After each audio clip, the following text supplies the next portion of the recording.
Rowley and protection of CL's billion-dollar Ponzi schemers. Dr. Keith Rowley is the common chord in the two current multi-million-dollar financial scandals with the public's purse.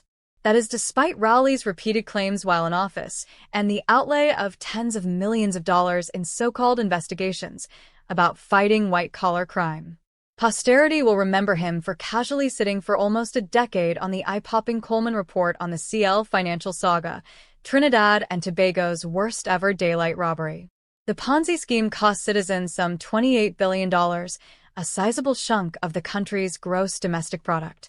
Attorneys' fees alone were a staggering $4 billion.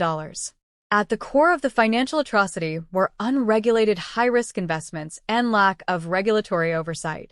The architects of the heist escaped public reckoning and serious criminal charges and possible lengthy jail terms. No one ended up in handcuffs.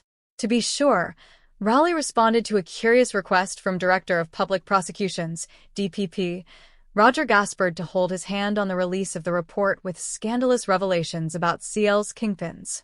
The DPP does not have to account for his actions, including his peculiar request that Sir Anthony Coleman conduct the inquiry behind closed doors.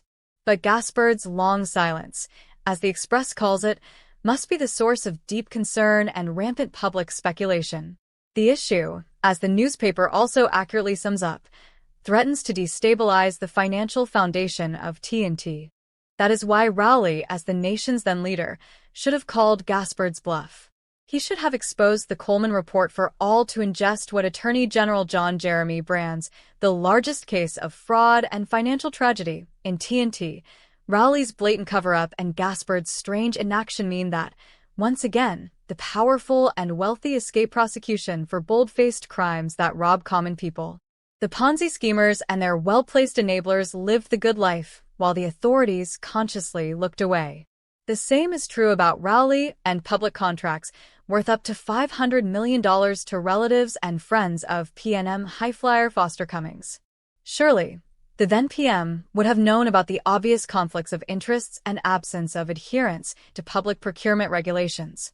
As if nothing happened, Cummings is today a member of Penelope Beckles-Robinson's hand-picked team of senators preaching public morality. As for Rowley, the electorate's rebuff of the PNM on his home turf is part of the retribution for disregarding appalling financial scandals.